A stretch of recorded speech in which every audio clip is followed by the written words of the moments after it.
नमस्कार, जय हिंद साथियों। कैसे हो आप सभी। स्वागत करता हूं आप सभी का लक्ष्य एजुकेशन पोर्टल के यूट्यूब चैनल में। साथियों, जैसा कि आप सभी को पता है कि अपना 14 मार्च को हिंदी साहित्य हिंदी लिटरेचर विषय का पेपर होने जा रहा है। आज के इस वीडियो सेशन में हम पूरा हिंदी साहित्य का पेपर देखेंगे जो कि आपके 100% एग्जाम में देखने को मिलेगा। तो इस क्वेश्चन पेपर को हमें अच्छे प्रकार से तैयार है वो कर लेना है। एग्जाम में यहीं से आपको क्वेश्चन है वो देखने को मिल जाएंगे। जैसा कि आप सभी देख सकते हो, कक्षा 11वीं वार्षिक परीक्षा 2025-26 सेशन का ये पेपर होने जा रहा है। बिल्कुल साथियों, ओरिजिनल पेपर होने जा रहा है। यहाँ पर देखिए, अपने रोल नंबर लिखने हैं, यहाँ पर अपने रोल नंबर शब्दों में लिखने हैं और आपको परीक्षार्थियों के लिए सामान्य निर्देश है वो आप सभी यहाँ पर पढ़ सकते हो। चलिए, आप सभी का बिना टाइम वेस्ट करते हुए इस वीडियो की शुरुआत करते हैं। और देखो, चैनल के ऊपर पहली बार विजिट कर रहे हो तो चैनल को आप सभी को सब्सक्राइबर करना है, वीडियो को साथियों लाइक करना है और अपने दोस्तों के बीच में भी इस वीडियो को शेयर करना है ताकि इस पेपर को देख करके उनको भी अच्छे मार्क्स है वो आ सके। तो यहाँ पर देखिए साथियों, जैसा कि आप सभी को पता है कि सबसे पहले अपने हिंदी साहित्य में अपठित गद्यांश और पद्यांश देखने को मिलते हैं। ठीक है, तो इस गद्यांश को हमें अच्छे प्रकार से पढ़ना है और इसके बाद जो क्वेश्चन पूछे गए हैं इनके उत्तर आपको देने हैं। ठीक है, आप सभी इन क्वेश्चनों को अच्छे प्रकार से अटेंड है वो कर सकते हो, जैसा कि आप सभी कई सालों से करते हुए भी आ रहे हो। जैसा कि आप सभी को पता है कि जो अपठित गद्यांश पद्यांश है वो कक्षा 5 से स्टार्ट होते हैं और वहाँ से लेकर के अब आप सभी 11वीं कक्षा के छात्र छात्रा हो चुके हो। तो आप सभी, मुझे नहीं लगता कि आप सभी अपठित गद्यांश और पद्यांश को नहीं कर सकते। ठीक है, तो आप सभी कर सकते हो। मैं यहाँ पर आप सभी का टाइम वेस्ट नहीं करूँगा। इसको 1 या 2 बार अच्छे प्रकार से रीड करना है। इसके बाद जो क्वेश्चन पूछे गए हैं इनके उत्तर आपको दे देने हैं। इसके बाद आपको देखने को मिलेगा एक तो पद्यांश और एक गद्यांश। ठीक है, इसी प्रकार से इसको भी हमें पढ़ना है और इसके बाद जो क्वेश्चन पूछे जा रहे हैं इनके उत्तर आपको देने हैं। ठीक है, तो कर सकते हो। यहाँ तक कोई किसी की समस्या नहीं होनी चाहिए। अब देखिए, अपना जो मोस्ट इंपॉर्टेंट क्वेश्चन स्टार्ट होते हैं वो यहाँ से स्टार्ट होते हैं। तीसरा क्वेश्चन देखिए, जनसंचार के विभिन्न माध्यम कौन कौन से हैं। ठीक है, यानी कि जनसंचार के प्रमुख साधन हैं वो कौन कौन से हैं। ऐसे भी आपको क्वेश्चन है वो देखने को मिल सकता है। जैसा कि आप सभी को पता है कि समाचार पत्र, रेडियो, टेलीविज़न, इंटरनेट और सिनेमा घर आप सभी यहाँ पर बता सकते हो। ठीक है, ये क्या है, जनसंचार के विभिन्न माध्यम होने वाले हैं। इसके बाद चौथा क्वेश्चन देखिए, जनसंचार माध्यम की दृष्टि से इंटरनेट का आपको महत्व बताना है। ठीक है, यानी कि जो इंटरनेट है वो क्या है। इंटरनेट साथियों, जैसा कि आप सभी को पता है कि आधुनिक युग का सर्वप्रथम यानी कि ध्रुव साधन है। ठीक है, बहुत ही तेज़ी से काम करने वाला साधन है, ये आप सभी यहाँ पर बता सकते हो। और इसके माध्यम से साथियों सूचनाओं का आदान प्रदान, मनोरंजन, शिक्षा और ई कॉमर्स के लिए विश्वव्यापी मंच है वो प्रदान करता है। कौन करता है, इंटरनेट करता है। तो ये बातें इसमें आप सभी लिख सकते हो। इसके बाद देखिए साथियों, क्या कहता है कि निम्नलिखित में से किसी एक विषय पर आपको निबंध तैयार करना है। ठीक है, जो कि 300 शब्दों में यानी कि 2 पेज अपने उत्तर पुस्तिका की। यहाँ पर देखिए, पहला क्वेश्चन यानी कि आपको इन चारों में से आपको एक है वो करना है। तो कर सकते हो, राष्ट्र निर्माण की युवा पीढ़ी की भूमिका, पहला आप ये भी कर सकते हो, जल संरक्षण एक महती आवश्यकता। ठीक है, और राजस्थान के प्रमुख मेले, योग स्वास्थ्य का आधार, इनमें से आपको एक है वो करना है। कर सकते हो आप सभी। इसके बाद देखिए, छठा क्वेश्चन क्या कहता है कि ग्राम पंचायत कै ख गए। ठीक है, कि सचिव की ओर से जिला कलेक्टर ब को गर्मी के मौसम में पेयजल की रामुचित व्यवस्था हेतु टैंकर भिजवाने के लिए आपको कार्यालय पत्र वो लिखना है। मोस्ट इंपोर्टेंट है, कार्यालय पत्र बहुत बार एग्जाम में देखने को मिल चुका है, तो तैयार कर लेना आप सभी को। ठीक है, या आप ये भी कर सकते हो। ठीक है, कि स्वयं को अनुपम मानते हुए एक निजी विद्यालय में कंप्यूटर अनुदेशक के पद हेतु अपना स्ववर्थ आपको लेखन लिखना है। तो कर सकते हो, यहाँ पर कोई दिक्कत नहीं है। आपने विद्यालय हेतु वार्षिकोत्सव समारोह का आपको प्रतिवेदन तैयार करना है। तो कर सकते हो, 5 मार्क्स का है, 4 मार्क्स का है, 5 मार्क्स का ही निबंध आने वाला है, तो कोई समस्या नहीं है यहाँ तक तो। ठीक है, 8वां क्वेश्चन देखिए, राजकीय महाविद्यालय हरिपुरा की ओर से वृक्षारोपण कार्यक्रम का आयोजन किया जा रहा है। इस विषय पर आपको एक प्रेस विज्ञप्ति तैयार करनी है। मोस्ट इंपोर्टेंट है विज्ञप्ति, आप सभी को ध्यान रखना, ये आपको क्लास 12th में भी चलती है। ठीक है, जब आप आगे जाओगे तब भी ये आपको देखने को मिलेंगी और बोर्ड एग्जाम के लिए भी ये बहुत ज़्यादा महत्वपूर्ण होती है विज्ञप्तियाँ, ये आपको ध्यान में रखना है।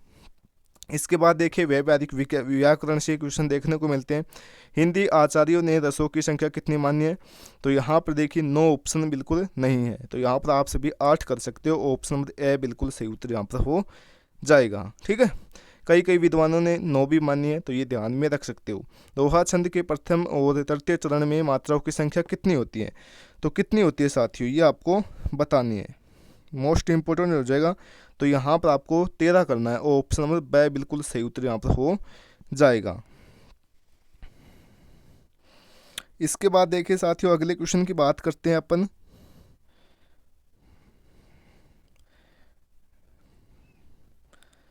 हाँ जी, अब देखिए यहाँ पर अपना जो 10वां क्वेश्चन है, यानी कि रिक्त स्थान की पूर्ति करनी है, यानी कि खालिस्तान वाले क्वेश्चन है।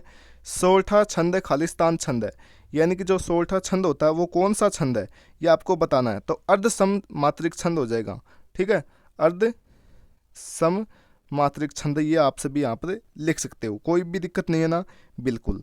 इसके बाद देखिए अगले क्वेश्चन की बात करते हैं। नेक्स्ट क्वेश्चन देखिए, काव्य के सौंदर्य के रूप में वृद्धि करने वाला तत्व खालिस्तान कहलाते हैं। तो यहाँ पर आप सभी क्या करेंगे, बिल्कुल अलंकार, ठीक है, अलंकार आप सभी यहाँ पर बता सकते हो। इसके बाद देखिए, समान वर्ण की आवर्ती होने पर खालिस्तान अलंकार होता है। समान वर्ण यानी कि जो बार बार एक ही वर्ण आए वहाँ पर होता है साथियों अनुप्रास अलंकार। आप सभी को अच्छे प्रकार से पता है ना, कर सकते हो, क्योंकि आप सभी हिंदी साहित्य के छात्र छात्रा हो। पानी उबरे न पानी गए न उबरे मोती मानस चून खालिस्तान में अलंकार है। तो क्या करेंगे आप सभी, सलेस अलंकार, ठीक है, मोस्ट इंपॉर्टेंट है, बोर्ड एग्जाम क्लास 12th में बहुत बार आ भी चुका है, ठीक है। श्रृंगार रस का स्थायी भाव खालिस्तान है। तो यहाँ पर आप सभी क्या करेंगे, बिल्कुल यहाँ पर आप सभी को करना होगा साथियों, रति है, रति, ठीक है, रति आप सभी को करना होगा। जब किसी व्यक्ति वस्तु आदि का वर्णन बढ़ा चढ़ाकर किया जाए वहाँ पर खालिस्तान अलंकार होता है। तो यहाँ पर आप सभी क्या करेंगे, अतिशयोक्ति अलंकार, ठीक है, अतिशयोक्ति अलंकार आप सभी को लिख देना है। इसके बाद देखिए, चौपाई छंद की परिभाषा बताते हुए आपको उदाहरण सहित बताना है, ठीक है। तो चौपाई छंद के प्रत्येक चरण में 16 मात्राएं होती हैं, ये आप सभी ध्यान में रख सकते हो, और इसमें आप सभी हनुमान चालीसा भी लिख सकते हो, कोई भी समस्या नहीं है, ठीक है, जो कि जय हनुमान ज्ञान गुण सागर जय कपीस लोक उजागर वाला यहाँ पर लिख सकते हो, कोई भी समस्या नहीं है। वो क्या है, एक चौपाई है, ठीक है, चौपाई ही होने वाली है। इसके बाद देखिए, निम्नलिखित पद्यांश के आपको सप्रसंग व्याख्या करनी है। तो सप्रसंग व्याख्या आप सभी कर सकते हो। यहाँ पर जैसा कि पता हो तो सबसे पहले सप्रसंग लिखते हैं, इसके बाद क्या लिखते हैं, व्याख्या लिखते हैं, व्याख्या लिखते हैं, इसके बाद विशेष लिखते हैं। तो यहाँ पर आप सभी कर सकते हो, कोई भी समस्या नहीं है, ठीक है। तो इन दोनों के आपको करने हैं, एक कर सकते हो इनमें से, आपको चाहो तो ये कर सकते हो, चाहो तो आप ये भी कर सकते हो, जो कि 5 मार्क्स की आपको देखने को मिलेगी। इसी प्रकार से इसको भी करना है। सबसे पहले आपको गद्यांश की सप्रसंग व्याख्या करनी है, ठीक है, सप्रसंग करनी है, इसके बाद व्याख्या करनी है, इसके बाद आपको विशेष लिखना है। तो कर सकते हो आप सभी ये भी, ठीक है।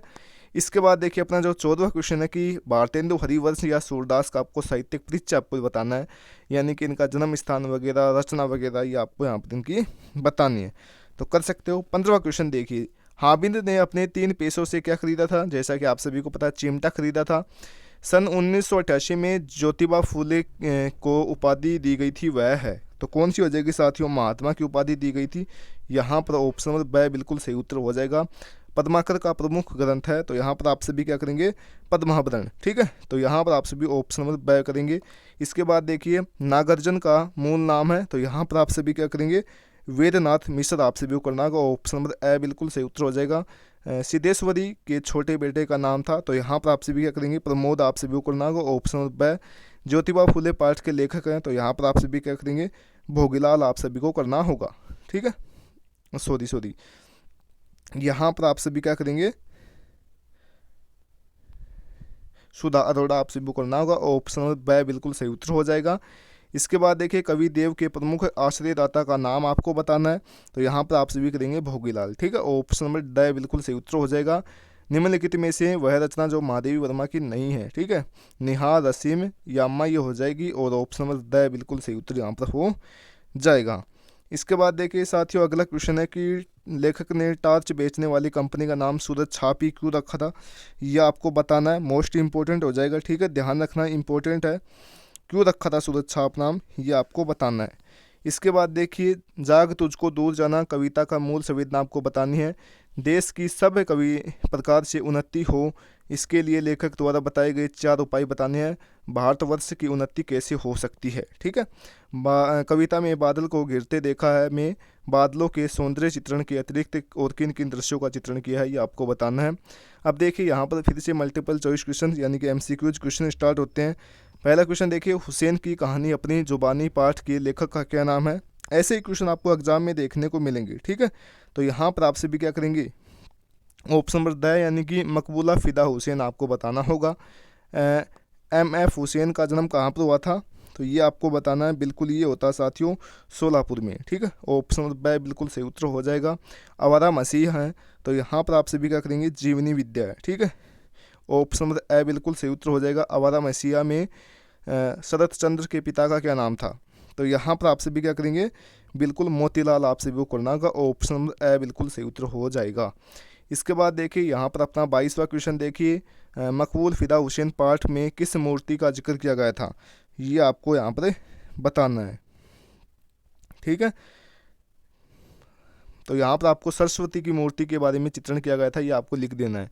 नाना के घर किन किन बातों का निषेध होता था, शरत ने क्या क्या बातें प्रिय थी, ये आपको बतानी है। आपको शरत और उसके पिता के स्वभाव में क्या समानताएं दिखाई देती है, विस्तार से आपको बताना है। तो ये था साथियों अपना क्वेश्चन पेपर, देख सकते हो कैसा पेपर लगा आप सभी को, कमेंट में बताइए। अगर आप सभी को अगले पेपर से संबंधित वीडियो चाहिए तो, और बाकी मिलता हूँ साथियों अगली वीडियो के साथ। तब तक के लिए जय हिंद जय भारत।